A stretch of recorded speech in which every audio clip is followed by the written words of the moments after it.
Across the Philippines, mornings begin with the comforting warmth of coffee, a quiet ritual woven into everyday life.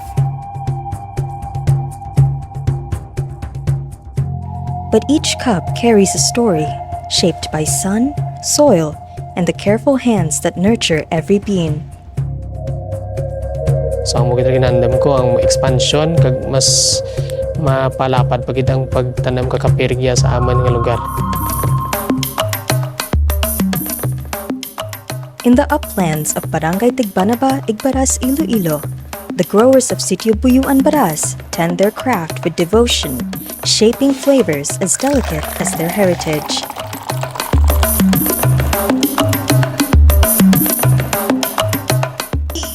Here, in the hush of dawn, the scent of coffee lingers, an old story waiting to be retold.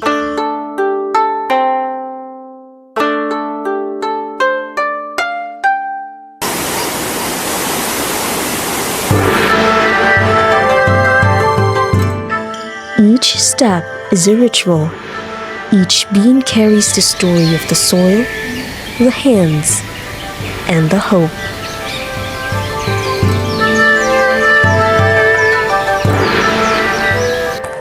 Ako ulit si Marcial Iloso sa kapauli sa Barangay Tigbanaba, Igbaras, Iloilo. Panginado mga 48 years old.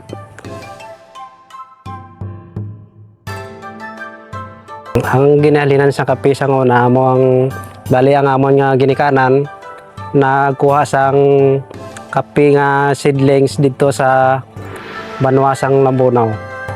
Nga amo na ang umpisa nila nga pagtanom nga nagpagkuha diri sa sa Sitio Buyuan nga kape robusta.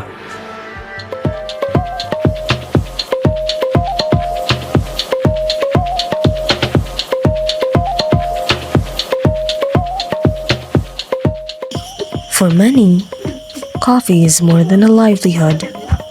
It's a reason to stay.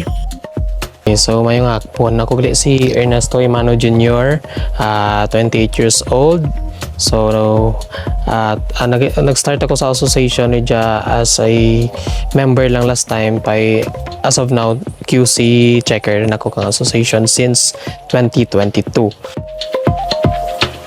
Nagamasking pili mo ang magpanguma ridya sa kapehan kaysa sa labot to ng imo nga handom nga maging architect.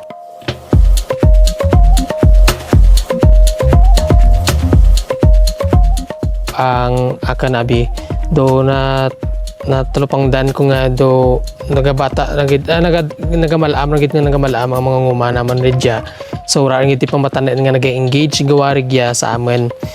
Tapos do ginpili ko man dya nga buligan anay sanda kay gusto ko man nga mangin do panawagan ko man sa mga kapwa ko man nga kabataan as a fellow member of the youth man nga ang tawag nga pagpanguma hindi man tawag nga ubra lang ka ka imol kumaga do honest work tanang at ginatawag kag ginaano ko kananda nga hindi ti manaba nga klase dya ka obra. So tanan pwede mangin mangunguma. Para may may masunod man sa mga malam rin naman nga mangunguma tilad amor.